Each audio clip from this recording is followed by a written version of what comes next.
네, 할렐루야. 이어서 우리 왕들의 역사 또 시작하겠습니다. 기도하고 시작합니다. 하나님 감사합니다. 이 완성된 66권의 계시의 말씀을 주셨다는 것이 얼마나 우리에게 큰 복이니까 우리는 완성된 계시를 받습니다. 그래야 이 계시를 완성하신 만왕의 왕 예수 그리스도에 대해서 더 잘 알게 하여 주시고 또 더 깊이 알게 하심을 너무너무 감사드립니다. 우리 주님 말씀이 육신이 되셨다고 하셨습니다. 주님이 실제이심을 우리에게 보여주셨습니다. 그리고 그 구원의 실체를 우리에게 보여주셨습니다. 하나님 우리 듣는 우리도 하나님 말씀 대할 때 그 말씀이 실제가 되는 것을 경험케 하여 주시옵소서. 그 말씀이 살아 움직이는 역사들을 경험케 하여 주시옵소서. 말씀이 우리 삶의 실제 변화와 생명의 역사를 일으키는 것을 보게 하여 주시옵소서. 주님 감사드립니다. 예수님의 이름으로 기도드립니다. 아멘. 네, 축복합니다. 또 이렇게 밤늦게까지 아직 늦지는 않았지만 그래도 하나님의 말씀을 이렇게 사모하는 여러분들을 축복합니다. 우리 주님도 너무너무 기뻐하실 줄로 믿습니다. 우리 주님 말씀으로 오시지 않았습니까? 말씀. 태초에 말씀이 계시니라. 그죠?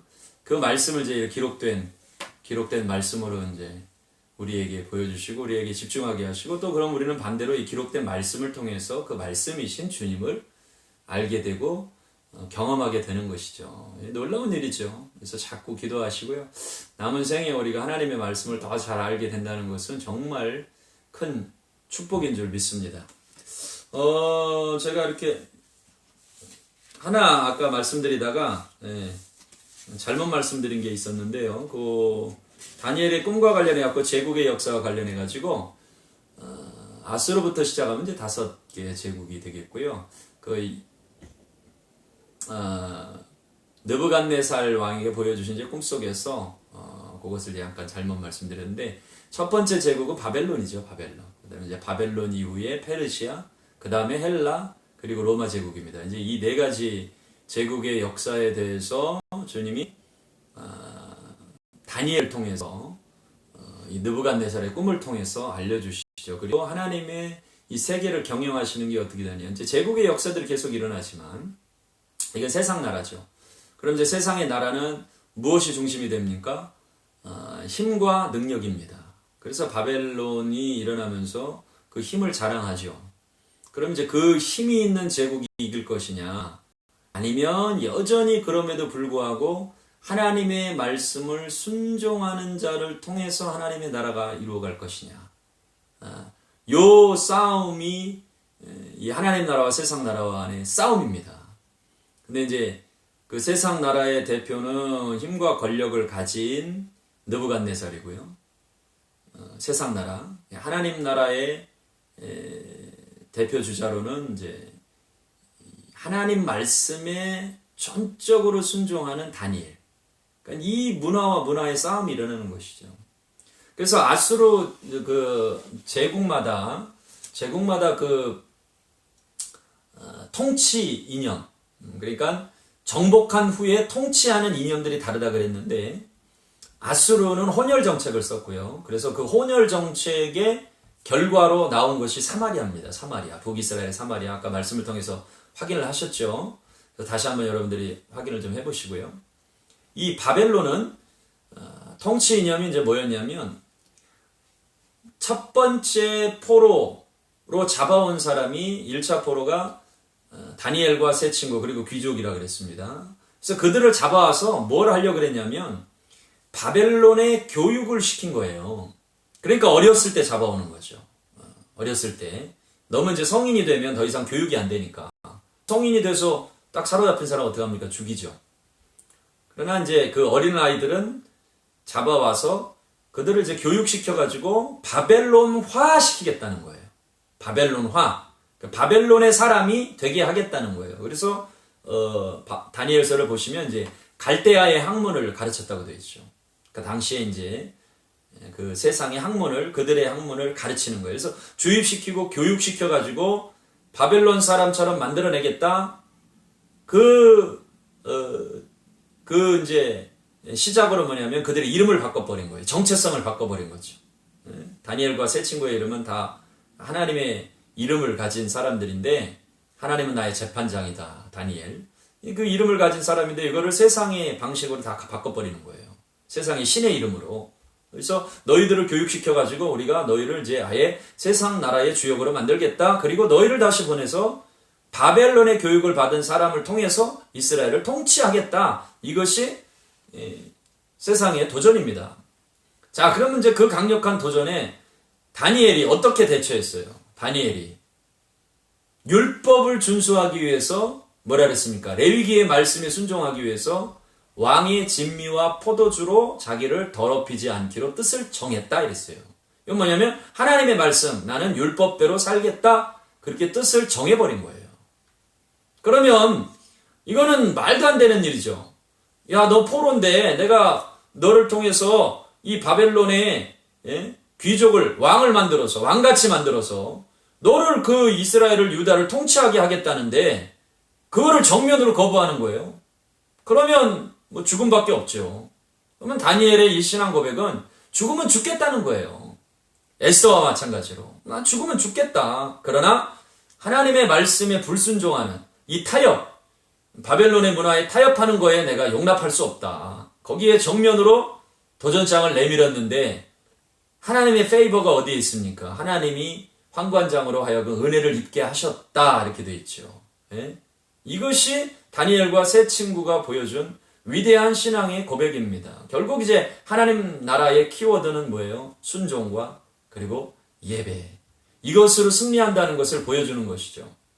그래서 다니엘의 이제 느부갓네살의 꿈을 통해서 느부갓네살이 꿈을 꾸는데 이 금신상의 꿈을 꾸죠. 금신상의 이제 꿈을 꾸는데 그것은 이제 내 제국을 상징하는 이제 그런 모습이고요. 결국에 손대지 아니하는 돌이 날라와서 그 금신상을 아예 그냥 먼지화 시킵니다. 먼지로 만들어 버리고 그리고 태산을 이룬다. 이것은 바로 장차 오실 만왕의 왕이신 그리스도에 대한 강력한 예언입니다. 강력한 예언을 느부갓네살의 꿈을 통해 보여주시지만 그 계시, 실제 해석은 하나님의 말씀은 다니엘을 통해서 주어지는 것이죠. 그래서 이런 하나님의 사람들이 일어날 때 창세기부터 계속 마찬가지입니다. 결정적인 순간에 하나님의 말씀에 순종하는 자를 통해서 반드시 내가 내 나라를 세우겠다. 이것이 하나님의 플랜이고 계획입니다. 그러면 이 계획은 지금도 변함없고 동일해요. 아무리 세상에 바벨론의 권세, 이후에 페르시아의 권력, 페르시아 때는 누굽니까? 에스더죠.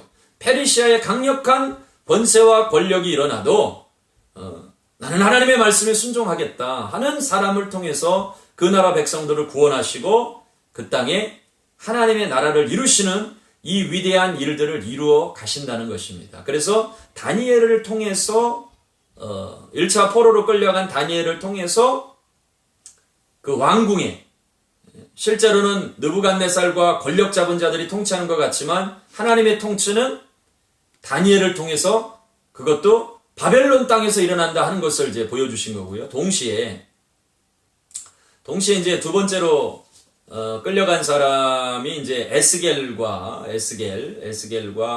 그 1만 명의 기술자들이라 그랬는데 이 에스겔은 이제 주전 598년에 사로잡혀 가죠.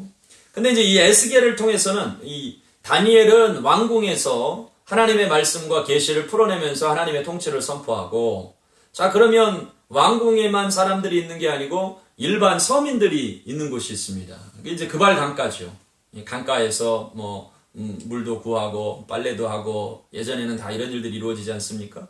그래서 그 강가에서 에스겔에게 환상을 보여주시는데 이 에스겔에게 보여주신 환상의 중심 내용은 성전에 대한 것이죠. 성전에 대한 것. 그래서 우리 이제 에스겔서 말씀 가운데 여러분들이 가장 잘 기억하는 것 두 가지가 뭡니까? 첫째는 마른 뼈에 대한 환상. 또 하나는 성전에서 흐르는 물에 대한 환상이죠. 근데 이게 거의 이제 비슷한 시기에 일어나는 게 뭐냐면 에스겔이 주전 598년경에 이제 끌려오고 한 12년 정도 지난 후에 586년에 예루살렘 망합니다. 그럼 예루살렘 멸망할 때 다니엘과 에스겔은 바벨론 땅에 있는 거예요. 바벨론 땅에. 그러니까 동시에. 그리고 이제 예레미야가 유다 땅에서 특별히 이제 시드기야 왕 때 바벨론에가 항복해라 그러면서 하나님의 뜻을 또 계속 전하죠. 자, 그러니까 예레미야는 유다 땅에서, 그리고 1차로 다니엘이 끌려가고 2차로 에스겔이 끌려가면서 이 두 사람은, 한 사람은 왕궁에, 또 한 사람은 서민들이 있는 강가에, 그러면서 하나님의 나라 주권, 하나님의 계획을 풀어내신단 말이에요. 이 세 사람을 통해서. 근데 이제 586년에 에스겔이 끌려온 지 12년 후에 이제 멸망하는데, 성전이 멸망하지만, 완전히 초토화되지만, 하나님은 에스겔을 통해서 그 성전이 회복될 것을 동시에 예언하시는 거예요. 이게 하나님의 계획입니다. 그러니까 놀라운 일이죠. 그래서 이 끌려간 자들, 남은 자들을 통해서, 그 땅에 남은 구루터기를 통해서 하나님의 일이 완전히 세상에 의해서 점령되지 않고 그것이 다시 일어나는, 부흥케 되는, 새롭게 되는 일들을 이 하나님의 그림을 보여주시는 거예요.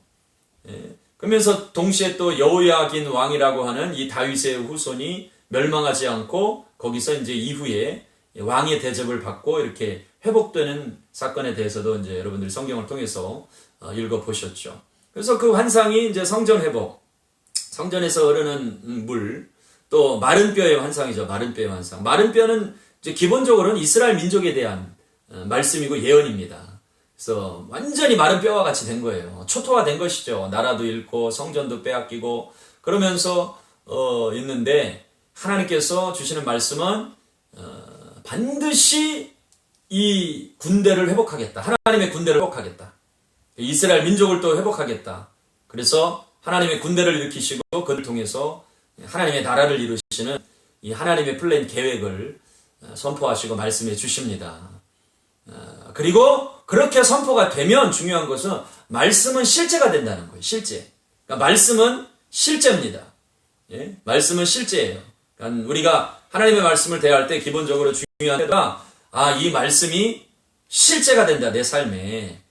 이것을 우리가 이제 깨닫고 말씀을 볼 때 하나님 이 말씀이 실제입니다. 이렇게 우리가 보고 또 그 은혜가 있기를 원합니다. 자, 이렇게 하면 이제 어느 정도 선지자들이 조금씩 이제 풀려가고 있죠. 그래서 실제적인 역사는, 이스라엘 역사는 다시 한번 우리가 이제 반복을 해보시면 창조 때부터 창조시대,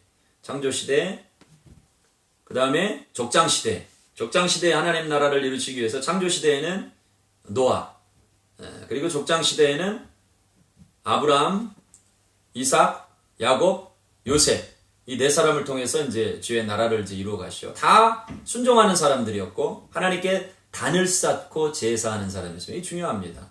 주의 말씀에 순종하는 사람이었고 때마다 인생의 중요한 순간마다 하나님께 단을 쌓고 예배하는 사람들이었다. 제사하는 사람들이었다.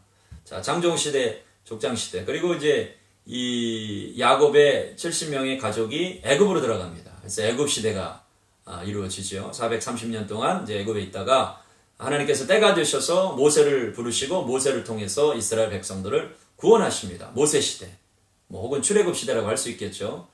그래서 이제 주로 시내산에서 하나님의 말씀, 계명을 받는 이제 그 시기가 되고요. 그래서 그 계명 받을 때 중심 말씀이 이제 레위기서의 말씀이죠. 레위기, 출애굽기 말씀, 또 새롭게는 이제 신명기 말씀 받죠. 그렇게 이제 출애굽해서 모세 시대. 그 다음에 이제 모세의 말씀을 준행하는 사람이 있습니다. 그래서 준행하는 사람 누구예요? 여호수아를 통해서 정복하시죠. 모세도 보면 키워드는 하나님의 말씀 받고 또 하나님 예배하고. 자, 우리 아까 다윗의 장막이 중요하다 그랬습니다. 그런데 그런 비슷한 그 일을 선행했던 사람이 누구예요? 모세였어요, 모세. 그러니까 하나님이 정하신 성막을 지으라고 준비를 다 했는데 이제 이게 시간이 걸리잖아요. 그 과정에도 하나님을 시내산에 올라가서 3번 만났습니다. 그 영광이 너무나 강력했죠. 너무너무 좋았어요. 그 이제 모세는 그 연장선상에서 계속 하나님의 임재를 사모한 거예요. 그래서 진 바깥에다가 따로 회막을 만들어 놓고 거기에 이제 그 진을 지나가서 예배하러 가죠. 하나님 만나기 위해서, 하나님 이야기하기 위해서. 그래서 모세가 하나님과 대화하는데 사람이 친구와 같이, 친구와 이야기하는 것 같았다. 근데 그 기록을 쓴 사람이 누구예요? 모세죠. 모세가 자기가 하나님과 만났던 그 경험을 서술할 때 사람이 하나님과 만나서 대면하는데 사람이 친구와 이야기함 같았다. 이렇게 성령이 감동으로 기록한 거예요. 그러니까 이런 은혜를 우리가 좀 사모했으면 좋겠습니다. 그래서 모세 장막, 모세의 회막이죠. 예? 그곳에서. 근데 또 여호수아도 마찬가지인 게 여호수아도 하나님이 쓰심에 예? 귀한 모습이 뭐예요? 그럼 그 모세가 회막에서 하나님을 대면할 때 여호수아가 그 자리에 있었어요. 혼자 강의를 계속 하다 보니까요, 이제 혀도 막 고이고, 예, 말이던데, 하여튼 이제, 뭐, 혹시 여러분 이름이나 뭐 잘못 얘기하는 거 있으면은, 알아서 잘 여러분들이 알아듣는 은혜가 있기를 또 축복합니다. 자, 모세도 하나님의 말씀에 준행해서 달려가고, 또 동시에 어떤 모습이 있습니까? 예배. 그러니까 이 예배자, 계속 강조합니다. 예배자라는 게 얼마나 중요하냐. 여러분, 이거 정말 중요하고요. 명심도 명심하셔야 돼요. 왜냐하면 결국 중심은 성전인데 그 성전에서 우리가 하는 가장 중요한 일은 예배예요. 그리고 이 성전에서 드리는 예배가 요한계시록까지 이어집니다. 요한계시록은 제가 말씀드릴 때 또 자세히 풀어 설명하겠지만 요한계시록은 예배에 대한 말씀이에요. 예배에 대한 말씀. 예? 심판이라고 하는 강력한 하나님의 심판이라고 하는 강력한 그 중심 기둥이 가고 있지만 거기에 계속해서 강조되는 것은 뭐냐면 예배요, 예배. 예? 이 예배, 이제는 하늘의 예배가 풀어지는 거예요. 그러니까 이 땅에서 우리도 하늘의 예배가 풀어져야 되죠. 자, 또 너무 멀리 가면 이제 여기 다시 돌아와서 자, 정복시대 했죠. 정복시대. 이제 여호수아를 통해서 정복한데 여호수아도 모세가 하나님 만날 때 이 여호수아는 그 회막을 떠나지 않았다. 이렇게 되어 있습니다. 그러니까 여호수아도 예배자예요. 예배자. 예배자. 여호수아가 이제 정복하고 그 다음에 사사시대로 들어가죠. 사사시대. 사사시대에 이제 12사사가 있습니다. 대사사 6명, 소사사 6명. 그리고 이제 사사들은 특별히 하나님의 영이, 여호와의 영이 임하셔서 구원의 능력이 임하게 하셨다. 여호와의 영이 임하셨다. 이 중요한 겁니다. 그 다음에 이제 사사시대가 끝나고 정복시대로, 왕정시대로 들어갑니다. 그리고 이제 이 사사시대와 왕정시대의 그 시대를 잇는 중요한 인물이 누구예요? 사무엘이죠. 그래서 사무엘이 하나님 앞에서 이 귀한 사명을 감당하고 왕을 세우는 사람으로서 하나님 기름 부으심 받아서 살고요. 마찬가지로 사무엘도 보세요. 사무엘을 통해서 가장 강력한 부흥이 일어났던 때는 미스바. 그래서 뭐 할 때입니까? 예배할 때. 백성들이 사무엘은 기도하고 백성들은 금식하면서 막 기도했어요. 하나님께 번제를 드린 거예요. 제사를 드린 거예요. 예배를 드린 거예요. 블레셋에 방해가 있죠. 방해가 있습니다. 예배절이 일어나려고 그러면 반드시 방해가 있어요. 그런데 우리는 그걸 돌파하고 가는 거예요. 돌파하고 하나님께 집중하고 하나님 우리의 예배를 받으시옵소서. 마치 이 족장들이 단을 쌓고 제사했던 것처럼 여러분 인생에 지금은 너무너무 중요한 시대예요. 자, 우리가 이와 같이 이스라엘의 역사가 바뀔 때는 아니지만은 지금은 정말로 하나님께서 마지막 때에 부흥을 이루시는 정말 중요한 시즌이라는 걸 여러분들이 기억하시기 바랍니다. 그러면 이 중요한 시즌에 우리가 집중해야 될 건 또 뭐겠어요? 마찬가지로 우리도 하나님의 말씀에 순종하고 하나님 말씀에 철저하게 순종하고 예배하는 거예요. 하나 찾는 거예요. 정말 하나님 앞에 몸부림치면서 하나님 지금 내가 하나님의 말씀에 순종해야 될 게 뭡니까? 내가 회복해야 될 예배가 무엇입니까? 여기에 집중하면 하나님의 역사가 우리의 삶에 반드시 있어요. 인생의 다른 문제 다 해결하고 집중하고 하려고 보니까 얼마나 힘듭니까? 그것도 살아봤잖아요. 그렇게 해서 안 된다는 걸 우리가 깨닫지 않습니까? 적이 너무 많아요. 이스라엘의 주변에 적군들이 너무너무 많이 일어나요. 자, 보세요. 이스라엘의 열왕시대 보면 왼쪽 밑에 해변에 누구 있습니까? 블레셋. 자, 그리고 이제 오른편에 요단 건너에 암몬, 모압, 에돔 있죠. 저 밑에 또 미디안. 그리고 이제 신흥 세력으로 또 일어나는 게 북쪽에 열왕기 때 계속 북이스라엘을 괴롭혔던 나라가 어디예요? 아람이라고 하는 나라. 수리아, 아람. 예? 그리고 이제 그 또 지나가니까 끝날만 하니까 끝나는 게 아니에요. 계속 일어나잖아요. 계속. 그러면 한번 생각해 보세요. 블레셋과 싸워 힘 빠져. 암몬, 모압, 예? 에돔 싸워 짐 빠져. 또 뭐 지나면 또 아람과 싸워 짐 빠져. 또 괜찮다 싶으니까 이제는 아수르가 일어나. 또 괜찮다 그러니까 바벨론이 일어나. 계속 있잖아요. 그 많은 대적들과 다 방비하고 싸우고 언제 이깁니까? 예? 근데 이스라엘에게 주시는 건 딱 하나죠. 어떻게 하면 됩니까? 너희들이 하나님의 말씀에 순종하고 예배하고 하면 승리한다. 이걸 보여주시는 거잖아요. 그러니까 인생에 막 여러 가지 블레셋의 문제, 예? 암몬 모압의 문제, 에돔의 문제, 아람의 문제, 아수르의 문제 여기에 대처하는 게 아니고 그냥 하나님께 순종하고 예배하면 하나님이 그 대적을 물리치신다. 이게 우리 인생이 우리가 싸우는 방식인 줄로 믿습니다. 이걸 배우라는 거예요. 성경을 통해서. 자, 이제 요 말씀을 꼭 드려야 되는데 이제 성경 있다가 막 그런 것도 고민되시는 분이 있어요. 아니 우리가 왜 남의 나라의 역사에 이렇게 우리가 관심을 가져야 됩니까? 이스라엘 역사 이 말도 힘들고 단어도 힘들고 뭐 장소도 힘들고 지명도 힘들고 이거 다 해보려고 그러니까 너무너무 힘드시죠? 예, 너무너무 힘들어요. 이거 힘들어요. 이거 왜 해야 돼? 뭐 이런 고민도 하고 막 이렇게 생각이 되는데요. 중요한 거는 대표의 원리예요. 그러니까 하나님께서 대표로 제사장 나라로 부르신 나라가 이스라엘입니다. 이스라엘. 그래서 그들의 역사를 알아야 에스라가 이 말씀을 다시 전할 때 계획했던 것처럼 실패를 반복하지 않는다는 거예요.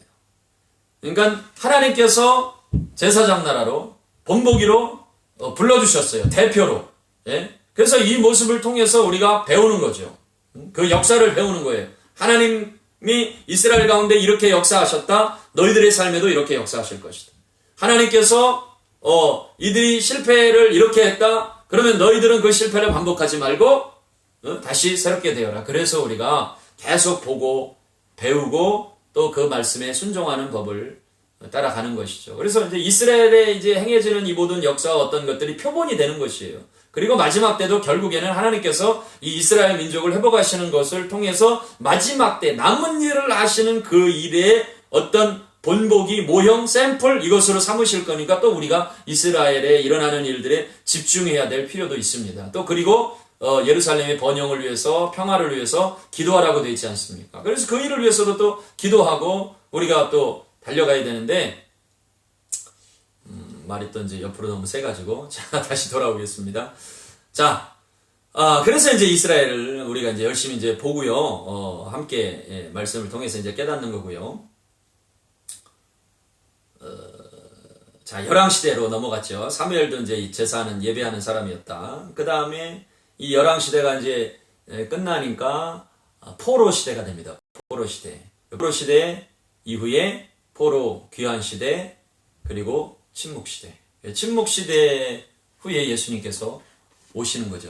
때가 돼서 이 모든 구약의 말씀을 다 성취하시는 만왕의 왕이신 예수 그리스도께서 때가 되셔서 오신 것입니다. 하여튼 뭐 여러 가지 말씀을 드리지만 여러분들이 다 이렇게 취하셔가지고 종합해가지고 결국은 만왕의 왕 예수 그리스도, 우리의 구원자 예수, 이제 하여튼 깨닫는 은혜가 있으시길 바랍니다. 자, 우리 다시 한번 이제 그렇게 이제 시대로 딱 구분이 되셨고요. 예레미야 유대 말기 때 이제 그 유다에서 있었던 사람이고요. 그 동시에 다니엘과 누구죠? 에스겔이 바벨론 땅에서 이제 있었고요. 자, 그 다음에 다음 세대들이 일어납니다. 이제는 이 포로기에도 다음 세대가 있어요. 다음 시대. 포로 시대의 다음 시대. 다음 세대의 주자로 일어난 사람이 에스라, 느헤미야, 에스더, 학개, 스가랴 이런 사람들입니다. 이게 또 하나님께서 이제는 그 포로기지만 절망기지만 그런 하나님의 백성들을 일으키신다. 이걸 믿으시죠? 그러니까 이 하나님의 백성들이 일어나야 돼요. 자, 그러면 이제 또 예언서 중에 학개 스가랴도 정리가 되는 것이. 학개 스가랴는 그 포로기 때 아까 16년 동안 중단되었던 성전 건축을 재건해. 다리오 왕, 페르시아 왕 다리오 왕 2년 때까지 중단이 돼요. 자, 고레스 원년 때 선포해가지고, 고레스 원년 몇 년이라 그랬죠? 주전 538년. 538년에 왕명이 떨어져가지고 돌아가라. 그래서 537년쯤 돌아가서 이제 몇 개월 걸리니까 준비하고 536년경에 주초를 놓았다 그랬어요. 성전 건축의 주초 536년. 자, 그러면 요 536년은 예루살렘이 완전히 망한 후로부터 몇 년이 되는 거예요? 586년부터 따지면 마이너스 50년이 되죠. 50년. 그러니까 50년 만에 마지막 예루살렘이 완전히 멸망하고 처음 다시 성전의 기초를 놓을 때까지는 50년 걸렸어요. 50년. 그러면 이 50년은 또 성경에서 중요한 숫자적인 의미가 있죠. 그건 뭐냐면 희년입니다. 희년. 7년 곱하기 7년 49년. 그 다음에는 50년째는 이제 희년이 돼서 완전한 안식 후에 돌아오는 거예요. 그러니까 하나님의 때가 이렇게 계획이 된 거예요. 586년에 멸망하고 50년 만에 다시 돌아와서 이제 그 땅이 쉼을 얻게 된 거죠. 뭐 실제로는 이제 포로가 된 거지만, 하여튼 이스라엘 백성이 다시 돌아오기까지 50년의 세월이 지나서 하나님의 때가 지나니까 그 완전한 안식 후에 다시 성전의 주처를 이제 놓게 하셨는데, 원수의 방해로, 사마리아 사람들의 방해로 16년간 중지됐다. 그리고 이제 다리오 왕 2년 때에 다시 성전 건축이 학개 스가랴 선지자의 동료에 의해서 재건이 돼서 다시 성전이 완성되는데, 완공되는 4년이 걸립니다. 4년이 걸려서 주전 516년에 다시 이제는 2차 성전이 재건이 되는데, 그러면 이거는 성전이 멸망한 때로부터는 몇 년이 지난 거예요? 성전이 멸망한 때로부터는 70년의 세월이 지나서 하나님의 약속이 성취되는 것이죠. 그러니까 70년 만에 또 돌아오리라고도 했고요. 16년 기다려가지고 힘들다 어렵다 했는데 지나고 나서 보니까 하나님의 약속이 실제가 되는 그 세월, 완벽한 완전한 하나님의 뜻, 하나님의 때를 이루는 시간이 되었다는 거예요. 그러니까 하나님의 때는 이와 같이 정확하시고요.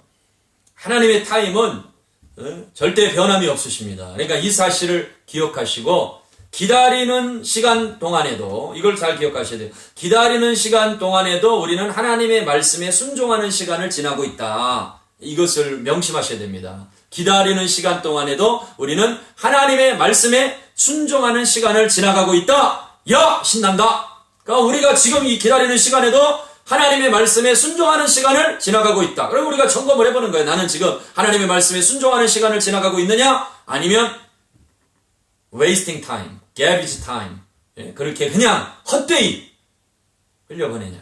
여러분 절대 그러면 안 됩니다. 주님 말씀하셨어요. 세월을 아끼라.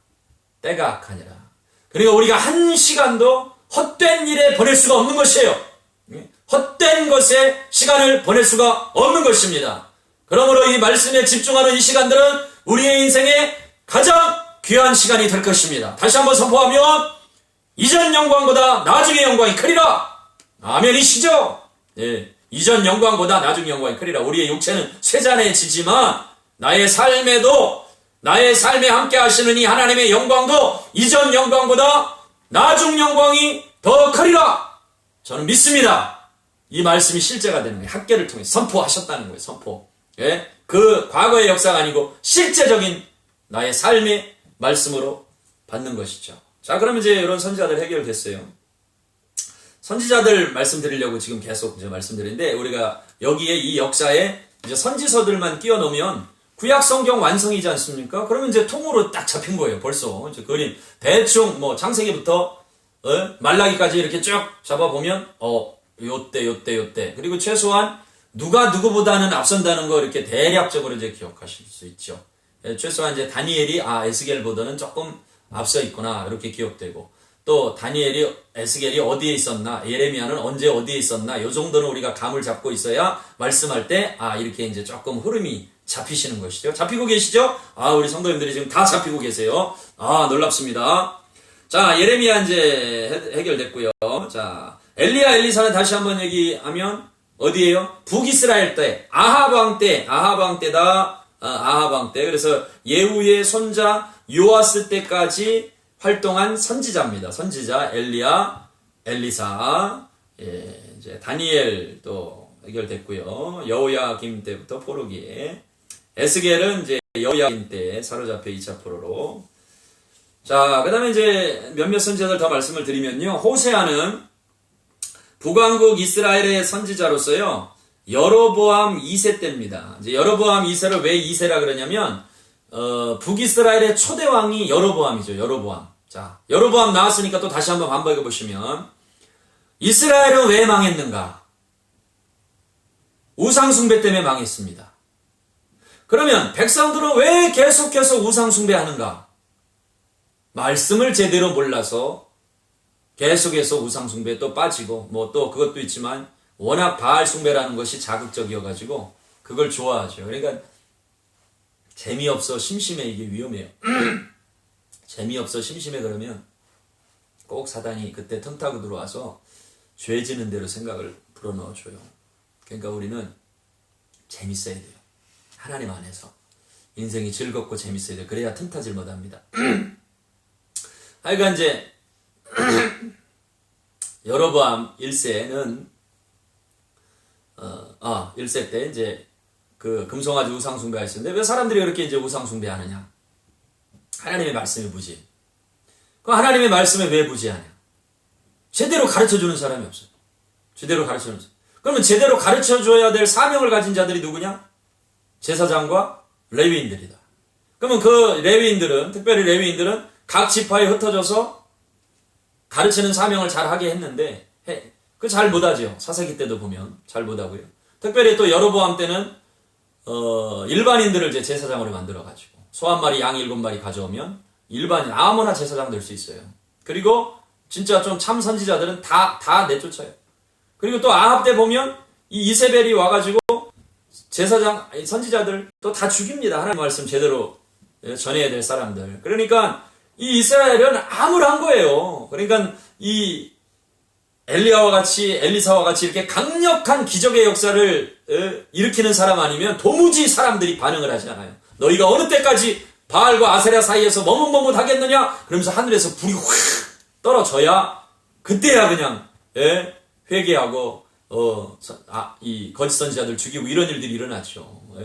그래서 강력한 그런 선지자가 일어나는데, 그래서 이 시대에도 이 참된 제사장, 참된 선지자, 참된 하나님의 말씀을 증거할 수 있는 사람들이 일어나야 됩니다. 이제는 이제 이 시대는 목사와 교사로 세우시고 하나님이 일하시니까 정말로 참된 주의 종들이 일어나야 되고요. 이 혼탁한 시대에 하나님의 말씀을 정말로 분별해야 됩니다. 이 관점이 너무너무 중요해요. 중요한 것은 하나님 중심의 관점이냐, 예수 그리스도를 중심한 관점이냐. 우리는 불이 떨어지는 거에 집중하는 게 아니고 정말로 하늘에서 불을 내리게 한다고도 했잖아요. 말세가 되면 거짓 선지자가. 거기에 미혹되거나 흔들리는 게 아니고 예수 그리스도께 집중하느냐, 하나님의 말씀이 선포되는 곳에 회개가 있느냐, 이런 것들을 이제 보고 여러분들 꼭 분별을 하셔야 됩니다. 아무튼 이제 여로보암 때 이 베델과 단에 산당을 또 세우고, 너희들 예루살렘으로 갈 필요 없다. 그래서 하나님이 구별하신 장소를 비슷한 걸 만들어 놓고 다른 곳에, 이게 거짓된 자들이 하는 일이죠. 또 날도 절기도 유대의 절기와 비슷한 거 만들어서 다 바꿔버리고, 그러니까 거룩한 곳도 바꿔버리고 거룩한 날도 바꿔버리고, 하나님이 세우신 제사장과 선지자는, 제사장과 레위인들은, 제사장은 자기 멋대로 일반인으로 아무나 소 한 마리, 양 7마리 가져오면 그냥 제사장 만들어버리고, 이 세 가지를 다 바꿔버리는 거예요. 그러니까 하나님 나라의 역사는 반복합니다. 교육은 반복이죠. 반복하다 보면 다 여러분들의 것이 될 것입니다. 자, 주의 나라는 거룩하게 구별한 사람, 제사장, 레위인, 또 거룩하게 구별한 날, 절기, 하나님이 세우신 절기. 절기 중요해요. 우리는 이제 주일을 지키잖아요. 왜 주일입니까? 주일입니까? 자, 요것도 이제 우리가 조금 여러분 개념을 가지고 계셔야 되는데, 원래는 안식일이죠. 어떤 사람들은 이제, 특히 이제, 안식일 교인도 그렇지만, 그 하나님의 교회, 너무 하나님의 교회 그러면 이름이 좋은데, 이거 악한 이단이 가져가가지고요. 안상훈, 장길자, 하나님의 교회 사람들 가져가, 제가 실제 들어봤어요. 그 사람들을 이제 이렇게 미혹하고 기존 교인들을 흔들잖아요. 흔들은 첫 번째 무기가 요거예요. 안식일. 야, 성경에서 왜 안식일 지키라 그랬는데 니네는 주일날 지키냐? 이거 말도 안 된다. 니네가 맞냐? 우리가 맞냐? 그러면 헷갈리거든요. 야, 저 사람들이 더 법대로 하는 거 아니야? 말씀대로 하는 거 아니야? 그래가지고 딱 일단 저 자세가 되면 막 자기가 준비했던 이 모든 걸 막 풀어놓더라고요. 그러면 거기에 이제 우리가 준비 안 돼 있으면 그런가? 맞다? 이러다가 미혹받기도 하고 막 이래요. 거짓된 영이 싹 씌우면 여러분 대비하셔야 돼요. 그렇게 미혹하고 들어가요. 자, 그러면 이제 좀 헷갈리는데, 여러분, 우리가 구약을 잘 배우고 하나님 앞에 말씀으로 집중하는데, 이 계시의 말씀이 구약이고, 우리가 그 다음에 뭐라 그래요? 신약, 새로운 계명이라고 하잖아요. 새 계명. 그러면 이 새 계명은 누구를 통해서 완성된 거예요? 예수 그리스도.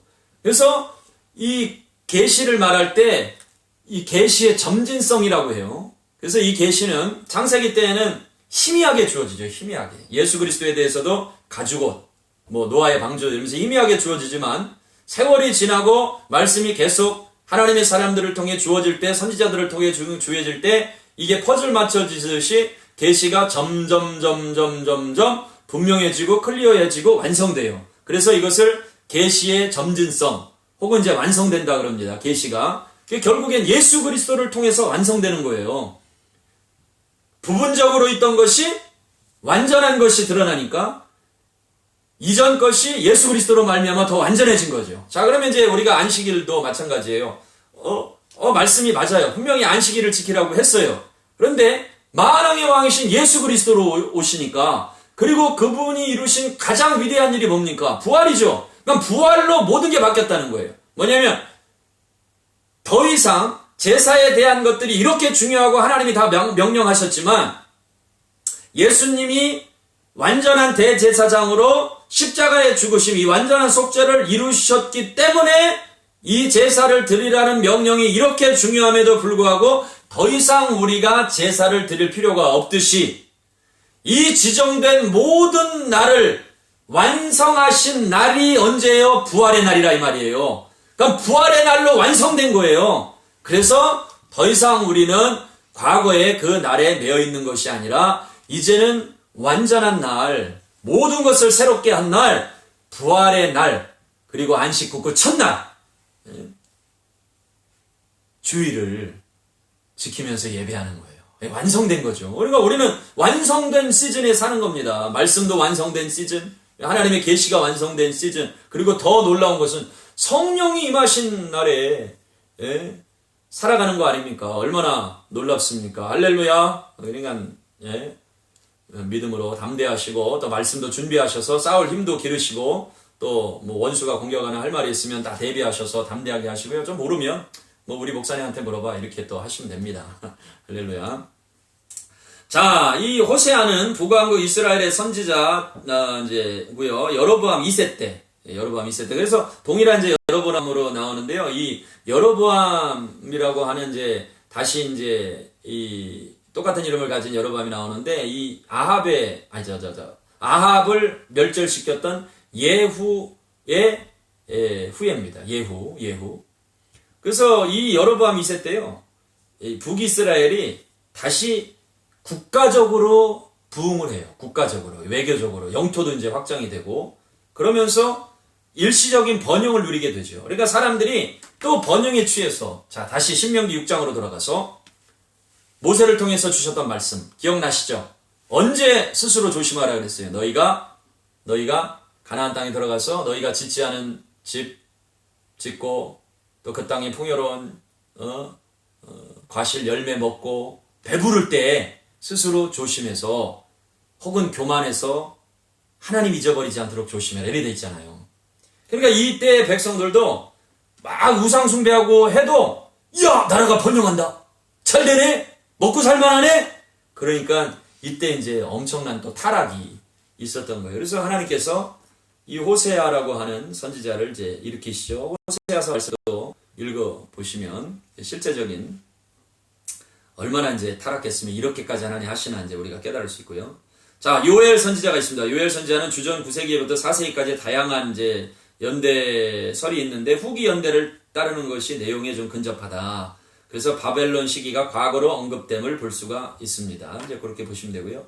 아모스 역시 여로보암 2세 때, 자, 여로보암 2세 때 호세아 선지자, 그리고 아모스 선지자. 근데 이 아모스 선지자는 출신이 남유다 출신이에요. 네, 남유다 출신. 그러니까 이 번영하는데 백성들이 타락하고 지도자들이 타락하고 하나님 뜻대로 살지 않으니까 남유다에서도 선지자를 파송하십니다. 그게 뭐냐면 이제 아모스 선지자. 우리가 이제 예언서 할 때 더 자세히 다루도록 하고요. 오바댜는 에돔의 심판에 대한 예언, 이제 계속해서 또 이 변방에서 이스라엘을 괴롭혔던 또 에돔이라고 하는 그 민족이 있죠. 에서의 후손으로 그 에돔 심판에 대한 예언이고요. 자, 요나서는 아수르 니느웨에서 심판을 외치는데 회개의 역사가 일어납니다. 근데 이제 이 요나서도 여로보암 2세 때, 북이스라엘 왕 여로보암 2세 때 사람입니다. 그래서 세 사람, 호세아, 아모스, 요나. 호세아, 아모스, 요나는 북이스라엘 왕 여로보암 2세 때 왕이다. 선지자들이다. 이제 그렇게 그 정도로 여러분들이 기억을 해주시면 되고요. 자, 그 다음에 이제 미가서는 이사야와 동시대 사람입니다. 미가, 그래서 요담, 아하스, 히스기야 시대 때 사마리아와 예루살렘에 대한 예언을 하고요. 나훔서는 니느웨 멸망에 대한 예언이 기록이 되어 있습니다. 니느웨 멸망에 대한 예언. 하바국은 여호야김 시대로 추정이 되고요. 스바냐는 요시아 시대, 요시아 왕, 유대 말년, 선한 왕이었다. 기억나시죠? 예, 요시아 시대, 예루살렘 심판에 대해서 경고하고요. 학개스가랴 우리 했죠? 다리오 왕 2년 때에 성전 건축 재건 이제 명한 그런 선지자들이고요. 그리고 마지막 선지자로 말라기서 제사장에 대한 그러한 이야기들이 있습니다. 제사장으로 이어져 가죠. 제사장 중심 중요합니다. 우리도 왕 같은 제사장으로. 또 한번 반복해 보면 남유다의 선한 왕들 그 기준은 무엇인가? 누구를 가르쳐서 선한 왕이라 그랬는가? 어떤 왕들을 선한 왕이라 그래요?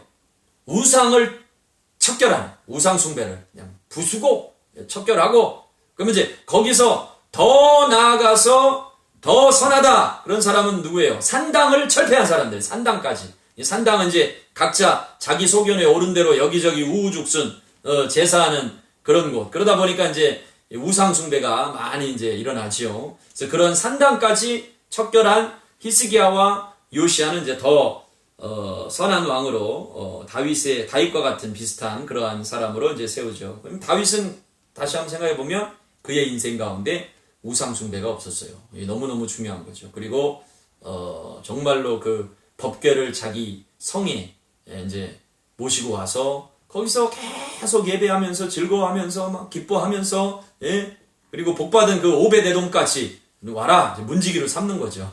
너의 집에 네가 법궤가 머물러 있을 때 너를 복 주셨으니까 이제 와 그래가지고 왕이 불러가지고 아예 그냥 문지기로 삼아 버립니다. 이제 이런 거에 다 집중하는 사람이었어요. 다윗은 이제 우상을 척결한 것, 산당을 철폐한 것. 그러나 가만 이제 줄 보면 아사, 여호사밧, 요아스, 또 아마샤, 우시야 이런 이제 선하다고 했던 왕들이 있는데 우상 숭배를 좀 척결했던 잠시 잠깐 하나님의 뜻대로 행했던 사람들이 있었지만 이들이 중간에 좀 지나고 혹은 강성해지고 또 말년이 되고 그러면 꼭 잘못들을 해요. 이렇게 선한 왕이라고 소개를 하고 있었지만 그런 것을 볼 때 참으로 안타깝습니다. 그래서 이제 우리는 끝까지 철저하게 일평생 하나님 앞에 온전히 서는 것이 중요하다. 이 사실을 깨닫고 여러분 중간에 포기하지 마시고 이제 인내의 시간들이 필요한 겁니다.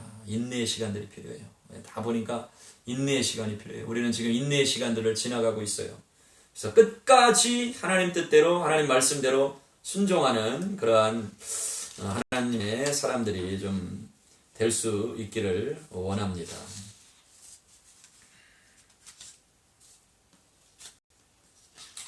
자, 그 선한 왕은 이제 그렇고요.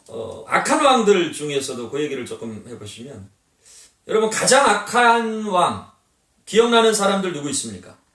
예, 이제까지 이제 강조했죠. 여로보암, 또 아합, 또 므낫세. 이건 이 이스라엘 유다 역사에 좀 악했던 왕으로 소개되는 사람이 이 열왕기 역대기를 보시면 여로보암, 아합, 므낫세 이런 왕들인데, 요들의 삶에 있었던 일을 좀 잠깐 한번 나눠보도록 하겠습니다.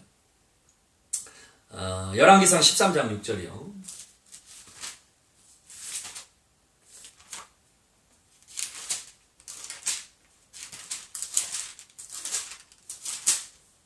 13장 6절인데 한번 보시죠. 여로보암에 대한 얘기입니다. 이 금송아지 숭배해가지고 이스라엘로에서 이제 계속 금송아지 숭배하게 하고, 보통 사람으로 제사장 만들어서 아예 그냥 백성들이 하나님의 말씀에 무지하게 만든 그런 왕인데, 그래서 하나님께서 하나님의 사람을 유다에서부터 보내세요. 베델에 분향할 때. 4절부터 한번 보시면, 여로보암 왕이 하나님의 사람이 베델에 있는 제단을 향하여 외쳐 말함을 들을 때 제단에서 손을 펴며 그를 잡으라 하더라. 그를 향하여 편 손이 말라 다시 거두지 못하며. 그래서 이 베델에서 온 선지자가 하나님의 심판을 선포했더니 잡으라 했는데 하나님의 심판이 즉각적으로 임해요. 그를 향해서 편 손이 말라서 아예 그냥 딱 굳어버리는 거예요. 마비가 되는 거예요. 하나님의 심판이 이렇게 딱 임하니까 얼마나. 근데요, 이 여로보암이 심판이 딱 임하니까 자기 손이 이제 마비가 되니까 두려워가지고 6절에 왕이 하나님의 사람에게 말하여 이르되 청하건대 너는 나를 위하여 내 하나님 여호와께 은혜를 구하여 내 손이 다시 성하게 기도하라. 하나님의 사람이 딱 심판을 받으니까 즉각적인 두렵죠. 예? 그래가지고 그 선지자에게 내 손이 다시 성하게 기도하라. 여러분 기도해야 됩니까? 안 해야 됩니까? 저 같으면 안 할 것 같아요. 그리고 그냥 기도 안 하고 파파파파파 도망갈 것 같아요. 왜냐하면 지금 이 자기뿐만 아니라 민족으로 죄 짓게 하는 죄인인데 이거 왜 기도해요? 왜? 기도할 이유가 없죠.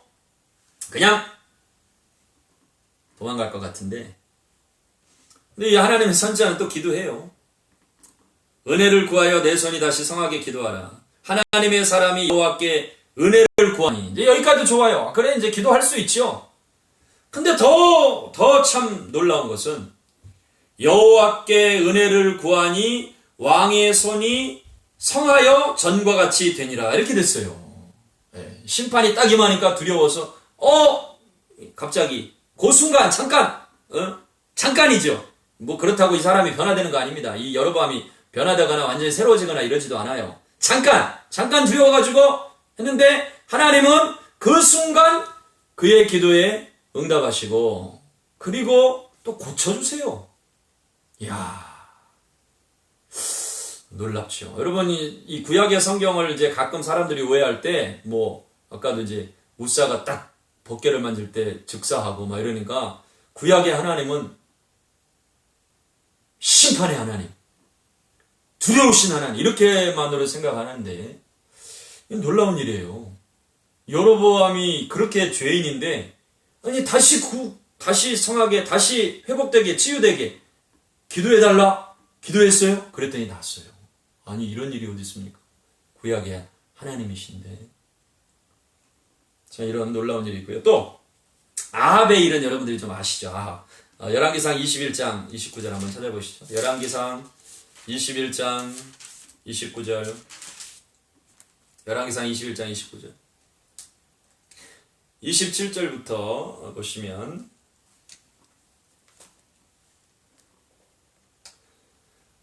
아합이 이 모든 말씀을 들을 때 그의 옷을 찢고, 심판에 대한 말씀을 이제 또 들어요. 똑같이 굵은 배로 몸을 독이고 금식하고 굵은 배에 누우며 또 풀이 죽어 다니더라.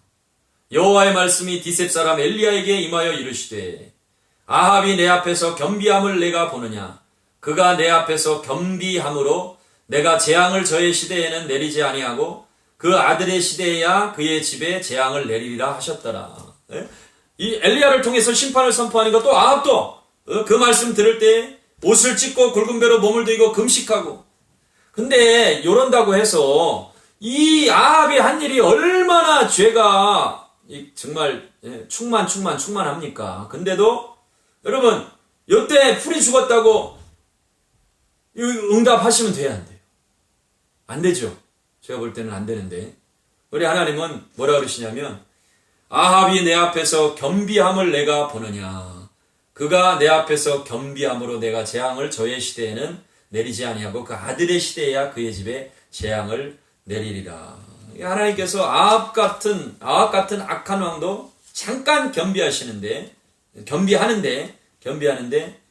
그 재앙을 보류하시는 이 은혜를 베풀어 주시죠. 자, 역대하 33장 10절, 역대하 33장 10절을 한번 더 확인해 보시면요. 이제 므낫세에 대한 내용이에요. 33장 10절. 9절부터 한번 보시면요. 유다와 예루살렘 주민이 므낫세의 꾀임을 받고 악을 행한 것이 여호와께서 이스라엘 자손 앞에서 멸하신 모든 나라보다 더욱 심하였더라. 네? 얼마나 죄가 심하면 하나님께서 이스라엘 자손 앞에서 멸하신 모든 나라보다 죄가 더 심해요. 하나님 멸망시키신 가나안 그 나라보다 더 죄가 심하게 므낫세가 죄를 짓고 백성들을 꾀요. 이 죄가 얼마나 중합니까? 이거 용서받지 못할 죄죠. 네? 근데 13절 말씀 한번 보시죠. 12절부터 그가 환난을 당하여 그의 하나님 여호와께 간구하고 그의 조상들의 하나님 앞에 크게 겸손하여. 여기 또 주목되는 단어가 있어요. 뭐예요? 환난을 당하니까 크게 뭐 했습니까? 겸손하여. 환난을 당하여 크게 겸손하여 기도하였으므로 하나님이 그의 기도를 받으시며 그의 간구를 들으사 그가 예루살렘에 돌아와서 다시 왕위에 앉게 하시매 므낫세가 그제서야 여호와께서 하나님이신 줄 알았더라. 이렇게 되어 있습니다. 여러분, 우리에게 주시는 그 말씀의 어떤 도전이 참 크죠. 악한 왕들의 대명사입니다. 누구예요? 여로보암, 아합, 므낫세. 근데 이 악한 세 왕의 모습을 통해서 우리가 깨달을 때 뭐예요? 하나님 겸비한 자에게 그 심판에 대한 메시지도 듣고 그때서라도 겸비해지면 뭐예요? 하나님이 은혜를 베푸신다는 거예요. 이처럼 겸손함이 중요한 거예요. 이처럼. 자, 선한 왕들을 통해서 우리가 또 깨닫는 건 뭐예요? 말씀드린 대로. 자, 우시아의 예를 들어봅니다.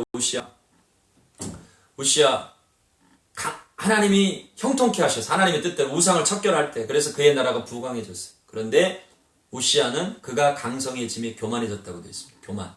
교만이 무서운 거죠. 교만해져가지고 자기가 성전에 이제 들어가요. 그 제사장들이 할 일이 구별된 사람이 할 일인데 분양하겠다 그래요. 자, 분양하겠다 들어가. 거기까지 좋아요. 왕이니까. 에? 그래, 내가 이제 이걸 못하겠냐? 한번 분양한다. 깨닫지 못하고 할 수 있어요. 우리도 깨닫지 못하면 어리석을 때 어리석은 행동들을 합니다. 예? 사람은 어리석은 판단과 행동을 해요. 어리석게. 예? 어리석은 행동들을 하는데 거기까지는 괜찮아요. 어리석은 행동을 할 수 있어요. 그때 이제 제사장들이 80명인가요? 가서 막아요. 그러면 안 됩니다. 왕이시오. 이거 왕이 할 바가 아닙니다. 말씀을 해요. 그러면 자 보세요. 그때 딱 돌이켜야 돼요. 그때. 예? 하나님이 우리에게 기회를 주신다고요. 우리가 어리석게 행동할 수 있어요. 잘못된 판단을 할 수 있어요. 잠깐 교만해질 수 있어요. 그러면 반드시 하나님은 말씀하세요. 우리가 지금 이렇게 말씀에 집중하는 이유는 뭡니까? 말씀을 듣겠다는 거예요. 말씀을 알겠다는 거예요. 하나님의 말씀을 듣겠다는 거예요. 그러면 분명히 우리 삶에 말씀하세요. 분명히 말씀하세요. 예? 특별히 어리석게 행동할 때는 하나님이 분명히 말씀하세요. 오시아가 분양할 거야. 제사장들이 안 됩니다. 그러면 그때 하나님의 사람은 깨닫는 거야. 내가 잘못했구나. 내가 어리석었구나. 이 일을 다윗은 해요. 다윗은. 그가 죄를 짓고 나단을 통해서 말씀할 때 내가 잘못했구나. 깨닫지 않습니까? 그러니까 우시아는 그 말씀을 듣고도 멈추지 않아요. 그리고 그냥 분양을 해요. 그랬더니 화를 낼 때 화를 내면서 분노하면서 왜 내가 하는 일을 막느냐 이거예요. 왜 화가 나죠? 왜 자꾸 짜증이 나죠? 왜 분노가 올라오죠? 내 마음대로 안 되는 거예요. 내가 원하는 대로 안 되는 거예요. 내가 원하는 대로 안 돼서 막 갈등이 있는 거예요. 근데 그 나의 원함을 내려놓으면 우리 마음에 평강이 찾아옵니다. 내 욕심을 내려놔야 주님이 주시는 평강이 임해요. 막 자꾸 막 이렇게 분노하게 되고 화가 일어나고, 좀 다른 말씀이지만 갈등이 일어나고 막 불안함이 일어나고, 뭔가 내가 원하는 게 있어요. 내가 하나님의 말씀에 거부해가지고 그러면 빨리 깨닫고 탁 내려놓는 거예요. 그러면 평강이 찾아오게 될 줄 믿습니다. 평강이 임할 줄로 믿습니다. 우리는 주님의 사람입니다. 우리의 왕은 오직 예수 그리스도 만왕의 왕 하나님 분이십니다. 그분의 뜻대로 행하면 평강이 찾아와요. 근데 나는 여전히 육체를 입고 있기 때문에 육신의 정욕과 안목의 정욕, 이생의 자랑이 있어요. 이생의 자랑. 내가 못하는 게 뭐야? 내가 왕인데 난 분양할 수 있어. 사울이 지은 죄도 똑같죠. 그때 화가 날 때, 화를 발할 때 이마에서 문둥병이 시작됩니다. 오시야. 그러니까 그 타임이 너무너무 중요한 거예요. 그러니까 선한 왕들 통해서, 물론 선한 왕이라고 했지만 그들의 삶을 볼 때 교만해지면 망한다. 또 교만해지니까 그 요아스가 누구죠? 요아스 왕. 한번 생각해 보세요. 요아스. 네, 아달랴가 자기의 손자들, 왕자들을 다 전멸시킬 때 제사장 여호야다, 또 그 왕의 딸 여호사부아, 사모님 되셨어요. 여호야다의 아내인데, 그 통해서 구원받은 8살 때 극적으로 구원받아갖고 다윗의 혈통을 이어가는 왕이 됐다 이 말이에요. 제사장 여호야다가 살아있을 동안에 하나님의 뜻대로 살았어요. 그런데 여호야다가 죽고 나니까, 이제 요 타임이 또 중요하죠. 죽고 나니까 또 마음이 달라진 거예요. 우상 숭배하고. 그랬더니 이제 그 아들 스가랴 선지자가, 여호야다를 스가랴가 와서, 선지자는 하나님의 뜻대로 전해야 되니까 그렇게 하면 안 된다, 망한다 했더니, 그러면 이제 그때 딱 그 타임이, 이 요아스도 잘못하다가 그 타임에 딱 깨닫고, 내가 잘못했구나. 그게 딱 타임이에요. 깨달아야 될 타임. 하나님이 말씀하실 타임이 딱 있어요. 그러면 그때 돌이키면 돼요. 그때 딱 그 타임에 돌이키면 되는데, 요아스는 신하들을 시켜서 그 하나님의 뜻을 전하는 스가랴를 죽여버렸어요. 얼마나 안타깝습니까?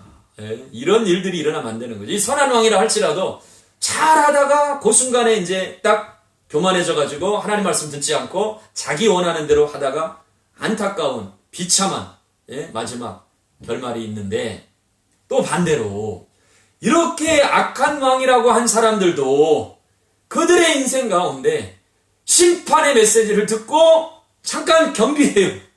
돌이켜요. 문하세는 돌이키기도 하고, 또 막 치유를 위해서 기도해요. 그게 하나님이 응답하셔요. 여러 번. 여러분, 아버지 하나님의 마음을 아셔야 돼요. 지금 이 말씀을 우리가 열왕기 역대 왕들의 역사를 다 보면서 우리가 깨달아야 돼요. 아버지의 마음을 알아야 돼요. 아버지의 마음, 하나님의 마음을 알아야 돼요. 이와 같이 겸비하다는 것이 하나님 앞에서 귀한 것입니다. 여러분, 우리는 언제든지 잘못된 판단을 할 수 있고요, 잘못된 생각을 할 수 있어요. 잘못된 결정도 할 수 있어요. 잠시 잠깐 교만해질 수도 있고, 잠시 잠깐 내 뜻대로 행할 수 있어요. 고집부릴 수도 있어요. 그런데 주님이 반드시 사인을 주십니다. 그리고 말씀하세요. 내 아들아, 내 딸아, 네가 그렇게 가면 안 돼. 네가 그런 결정하면 안 돼. 그렇게 살면 안 돼. 주의 종을 통해서도 말씀하시고요. 여러분, 하나님 말씀을 통해서 말씀하시고, 주변 환경과 사람을 통해서도 우리에게 말씀하세요. 성경이 분명하게 말씀하세요. 왕들의 역사에 아무리 선한 왕이라 할지라도 우상숭배 척결하고 하나님 원하신 일들 평생 했을지라도 어느 순간 잘못된 결정할 때, 또 그리고 그것을 바로잡으라고 하는 그 하나님의 말씀에 교만해서 귀를 기울이지 않고 듣지 않을 때 그들의 삶이 어땠는지를 우리가 분명히 보아야 됩니다. 그리고 정말 악해서 하나님의 심판의 대상이 될 수밖에 없는 그런 사람이었을지라도 그가 잠시 잠깐 겸비했을 때 하나님이 그 겸비함을, 겸손함을 어떻게 보시는가를 여러분 집중하셔야 됩니다. 예수님은 오셔서 뭐라고 말씀하셨어요? 나는 마음이 온유하고 겸손하니 내게로 와서 내게 배우라고 그러셨어요. 여러분, 겸비하고 겸손한 자에게는 하나님께서 끝까지 주님 오시는 그날까지 은혜를 베풀어 주십니다. 그리고 우리는 그런 사람이 되어야 될 것입니다. 주님 말씀하실 때 주님 말씀하여 주십시오. 주의 종이 듣겠나이다. 아버지, 우리가 듣겠습니다. 이런 자들에게는 하나님의 은혜가 계속해서 부어지는 거예요. 여러분, 우리가 원하는 말씀만 듣지 말고요, 주님이 하시는 말씀을 듣기를 원합니다. 그리고 그 말씀 듣고 우리의 삶에 부흥의 역사가 일어나길 원합니다. 여러분, 하나님의 말씀이 선포될 때 우리가 말씀 집중하잖아요. 우리 잘 아시는 대로 요시야 왕 때 성전 수리하다가 말씀이 발견됐어요. 율법책이. 그 말씀 보고 요시야는 옷을 찢고 완전히 종교개혁이 일어났습니다. 완전히 부흥이 일어났습니다. 지금 이 시대에는 이러한 부흥과 회복의 시즌입니다. 회개의 역사가 없이 부흥이 올 수가 없죠. 주님이 우리를 회개케 하십니다. 새롭게 하십니다. 완전하게 하십니다. 온전케 하십니다. 다시금 왕같은 제사장으로 거룩하게 하십니다. 우리는 거룩한 나라예요. 여러분, 이 영광스러운 직분을 우리에게 주셨어요. 이거는 정말 자다가도 벌떡 일어날 만큼 가슴이 설레는 직분이에요. 우리는 왕같은 제사장, 예수님이 이루시는 그 대제사장의 직분, 12지파의 보석을 가슴에 품고 하나님 앞에 중보자로 나아가면서 제사장이 뭐라 그랬어요? 백성의 죄를 듣고 백성의 아픔을 듣고 그 백성을 위로하고 그 백성을 향한 아버지의 마음을 선포하고 그리고 하나님 앞에 나아가서 울부짖는 몸부림치는 이런 사람입니다. 이런 직분을 우리에게 주셨어요. 거룩한 나라로 우리를 부르셨어요. 이보다 영광스러운 직분이 세상에 어디 있습니까? 어디에 우리의 마음을 뺏기겠습니까? 나를 이미 이 어마어마한 엄청난 거룩한 직분을 가진 자로 부르셨는데 왜 세상에 썩어져 없어질 것에 집중하고 정말 사도 바울은 뭐라 그랬어요? 배설물과 같은 것들, 그 배설물과 같은 것에 집중하다 그것 좀 없으면 서운하고 섭섭하고 상처받고 이러고 살다가 인생 허비하는 우리가 그런 삶을 다시는 살아서는 안 될 것입니다. 하나님 앞에 주신 이 어마어마한 직분이 있는데 이거보다 더 귀한 직분이 어디 있습니까? 하나님이 인정하시면 되는 거지. 겸손한 자를 인정하신다 그랬어. 겸손한 자를 존귀하게 하신다 그랬고, 겸비한 자를 하나님께서 우리를 쓰시고 우리에게 입혀주신 것은 겸손의 갑옷이에요. 겸손의 갑옷, 누더기 같은 갑옷이지만 겸손의 갑옷을 입을 때에 하나님 나라의 위대한 하나님의 사람들로 그의 나라를 이루고 이 마지막 때에 이 추수할 일꾼으로 하나님이 세우셔서 위대한 주의 자녀들로 세우실 줄 믿습니다. 우리는 하나님의 말씀에 집중합니다. 이 말씀이 우리의 삶의 실제가 될 것입니다. 다시 한번 우리 주님 앞에 기도하기는 하나님, 겸비한 마음 부어주시옵소서. 혹시라도 내 인생 살다가 교만해졌다면 용서하여 주시고, 마음이 강팍해졌다면 성령을 더욱 부어주셔서 부드러운 마음 주셔서 하나님, 우리가 정말로 이 시대에 주님이 주신 사명 이루기를 원합니다. 고백하고 주님의 응답 받으시는 우리 복된 성도님들 다 되기를 주님의 이름으로 축복합니다. 기도하겠습니다. 하나님, 참으로 부족합니다. 연약합니다. 주의 말씀 선포하고 전하면서 정말로 많은 것들을 깨닫습니다. 회개할 수밖에 없는 우리의 자신의 모습을 보게 됩니다. 주여, 우리를 부르신 이 직분이 너무나 귀하고 존귀한 것인데 그에 합당한 삶을 살게 하여 주시고, 이 말씀 앞에 정말 겸비할 수 있는 주의 자녀들 다 되게 하여 주시옵소서. 지식으로 받지 않게 하소서.